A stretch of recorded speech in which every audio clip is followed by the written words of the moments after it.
Hello, everyone. Welcome to the Howard Company's Branding, Signage, and Technology podcast. My name is Brian. Today I am back with Erik, Hope, and Daniel to talk about how the National Restaurant Show went.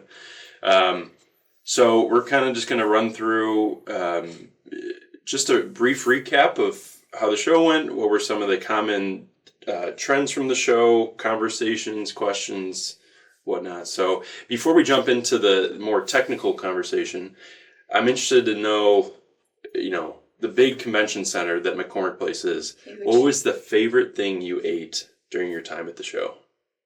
I think I love the gyros. They were still good. That was delicious. That's what everyone talks about. I've been hearing that. Yeah. And the cheesecakes were so good. Delicious. Yeah, there's this robot that made good Nashville chicken tenders like that. Good fries. Okay, yeah. There was never a day we weren't full. Yeah. Right? A lot of dessert options. Yeah. A lot of dessert options. But I would say the gyros were my favorite. I'm not a gyro fan. There was good fries there, too. Gyros, chicken shawarma. Fries were fire. Cheese curds, lots of cheese curds. Yeah. And I ate every single cheese curd I saw. All the cheese curds. They were so good. Are you talking about the Idaho potato fry stand? Yeah, that was good. So simple, but so And then the churros were like perfect size. Yeah. Yeah. Had those.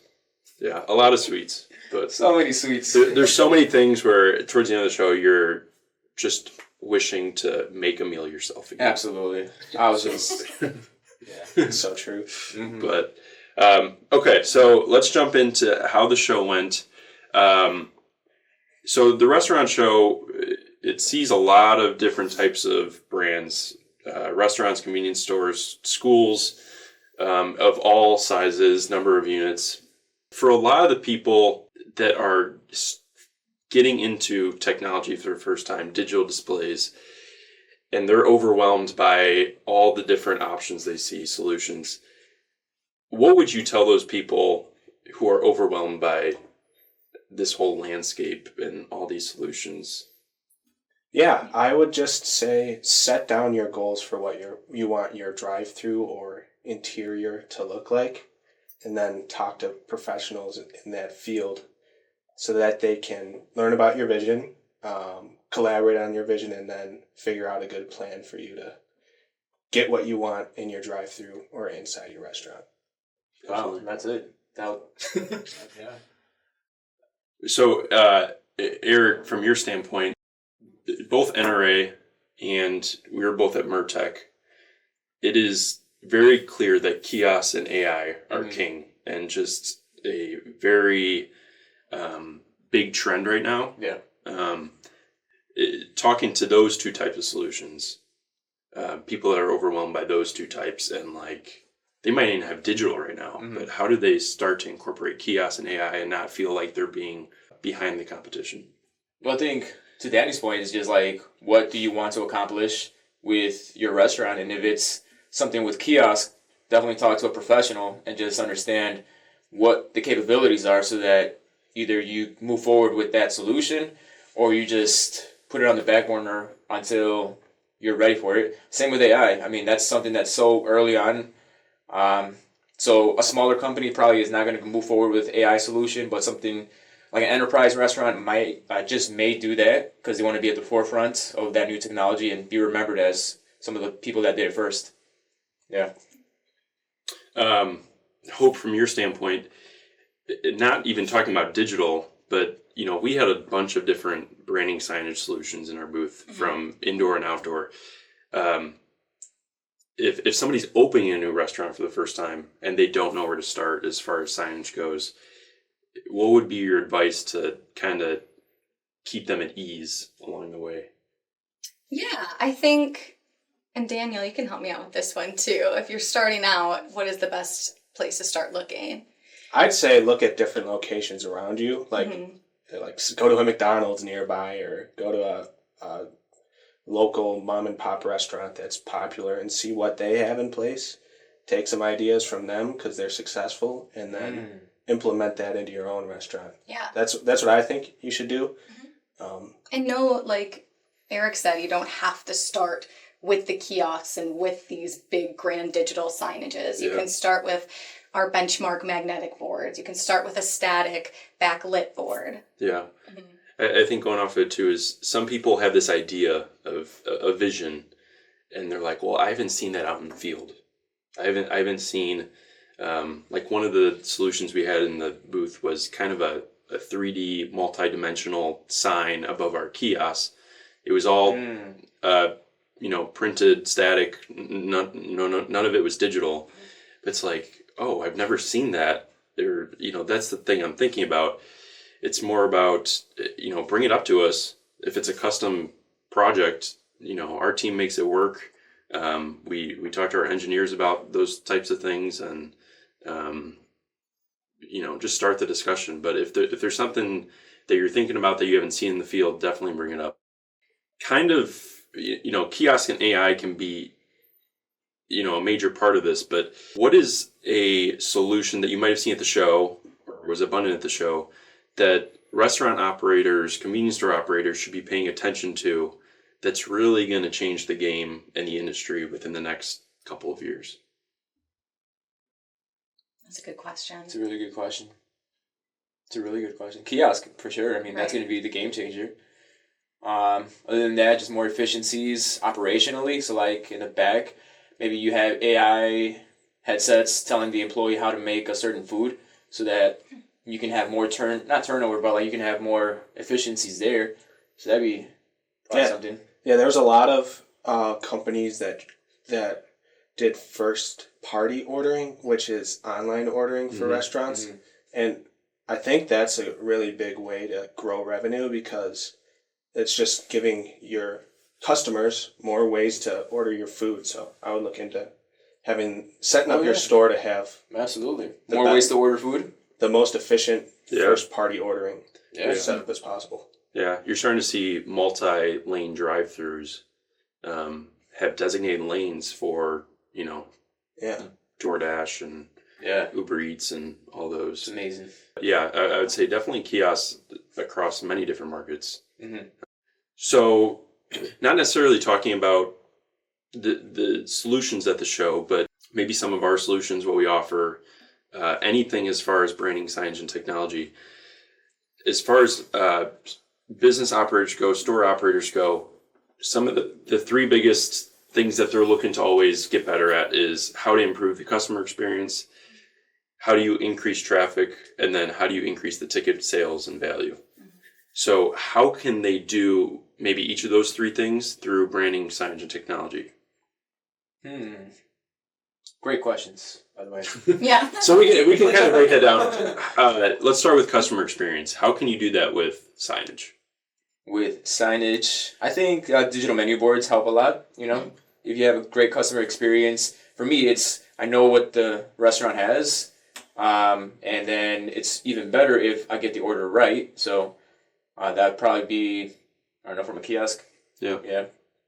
Yeah, and as clear as the menu board can be and as easy to follow, the better. 100%. Yeah. So just a nice, clean layout. Because if there's too much things, it's like, I'm just going to leave. Right. Yeah.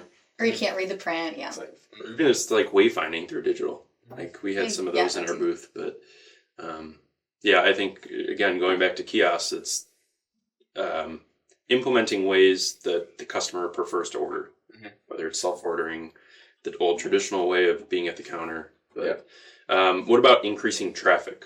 How do you increase traffic through signage and technology? We keep coming back to kiosks, but I really think the kiosk hits on everything you just talked about. It allows a different way for people to order. So if there's a line up to the counter, they can go over to a kiosk. It upsells consistently. So there's your boost in revenue. Boom. Mm-hmm. Done.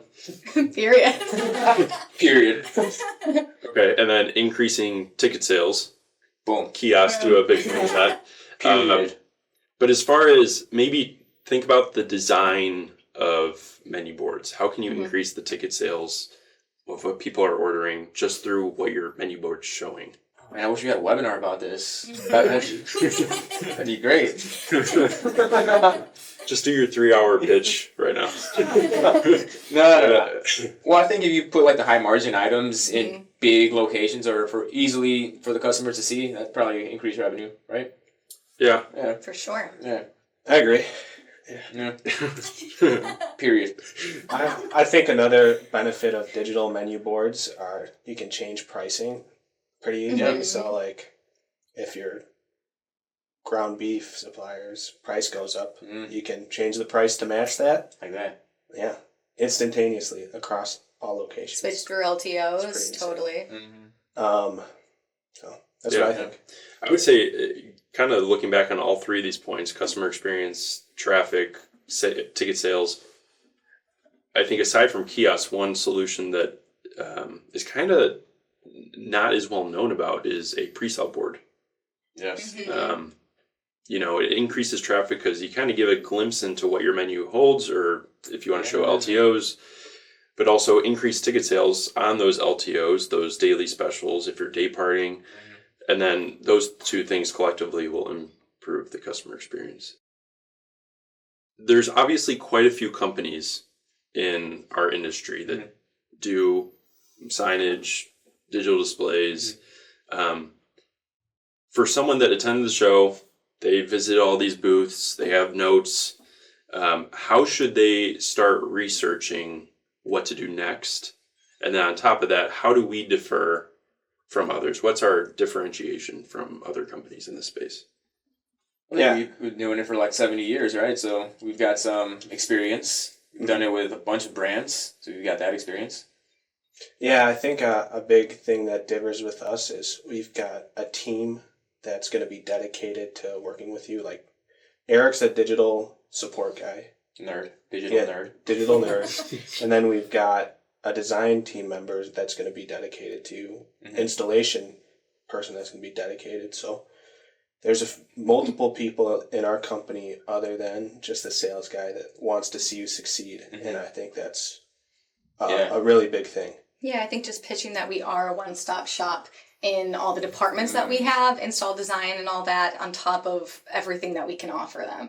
Whether it's graphics, digital, drive-thru system, indoor, we cover a bunch. We can do special projects too. So I think just having that one vendor that you can kind of go to and be like, hey, I'm opening this new shop. I don't even know what I need. Can you tell me? And we can offer all of the expertise in all these different areas. It's interesting that all three of you went to the actual people of our company and not necessarily a product. Like, obviously there's products of ours that are very different from our competition. We do have top tier products. But it's fascinating because I think that kind of gets lost in translation of the people you work with. I mean, too often we look at just the products, but it's the people that you work with to open these stores and work on these projects that take weeks and weeks to operate. So, and I think that also helps into, what should they do next as far as researching. Like, we have a very high quality team that, again, there's people in each department that, if you just want to have a consultation, just talk through what your next projects are, what your needs are, I think that goes a long way. So if you are overwhelmed, if nervous, I think you really should lean on a company like ours to figure out what to do. Any other thoughts on how to, what should the next steps be from the restaurant show? Yeah, I think companies that they spoke to would hopefully reach out to them as well, so that they have someone coming to them if they're too nervous or are all jumbled up because they spoke to too many people at the conference. Knowing what you want and asking for it.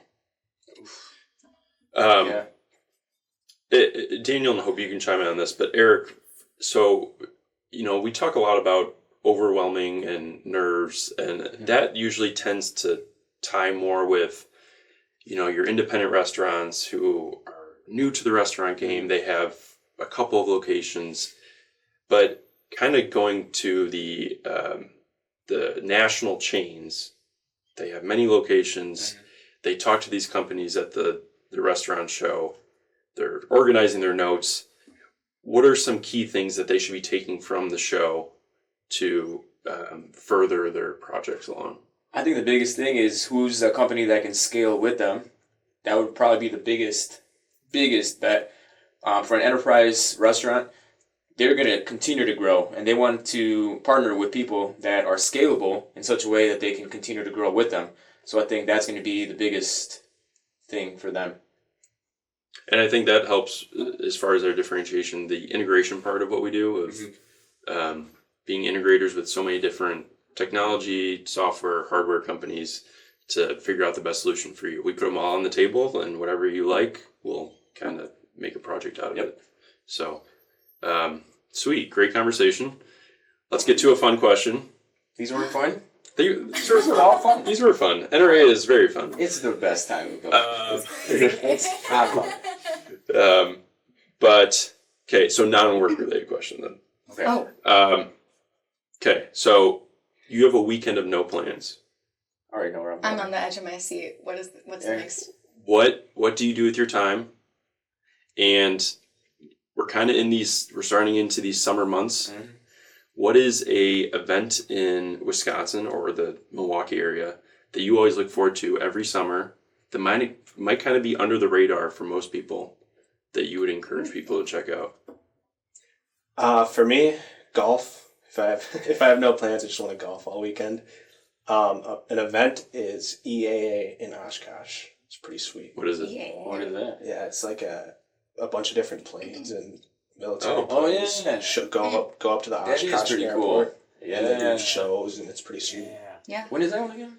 It's in August. Okay. I'll put it on my calendar. Yeah. Yeah. Cool. I know I'm lucky enough. My parents live on a lake, so I like to go up there, spend the weekend on a boat, jet ski, swimming around. And I'm looking forward to this really underground thing called Summerfest. That is underground. Yeah. Is that still going on? Do you have tickets to any of the No, not yet. I haven't the planned big it names, out. or are you just going to Day by day. What about you? I'd be going climbing for sure. Nice. Devil's Lake would probably be a good spot, or Everest. nah, it's mountain climbing. That's too easy. That's like hiking. Everyone can do that. Anyone can do How do you that. Yeah. climb Mount Everest? Just start walking. Yeah, you just start walking. Going up a wall is a little harder because you gotta like think about moves and all that. But yeah, that's what I would do for a weekend. And I don't know, for an event, I'm usually just climbing, so I really don't even go to events. Yeah. Fair. Yeah. There you go. I would say for me, anything along the lake, whether it's running, Yeah. biking, kayaking. I love the lakeshore. As far as events, I like to just stay involved with anything Milwaukee's doing. But I would say it's like the tour of Dairyland, Oh, yes. the bike race. Yeah, that's great. That is a good spot. It's like 12 or 14 days Yeah. straight, and every day they have a race in a different town It's the coolest thing in Wisconsin. That is cool. Yeah. But a majority of them are in the Milwaukee area. Mhm. So I enjoy that. Strawberry Festival is very Strawberry Festival, cool yeah. in Cedarburg. Yes. I forgot about all these. I I go know, to me these too. things. I know. Wow. It's like my calendar's already filled for the summer, but Uh-huh. it's with fun stuff. So. Just share it, man. Yeah. I want to see those events. Well, I Sounds appreciate We'll post the link below. You guys want to come with? you. Anybody in Wisconsin?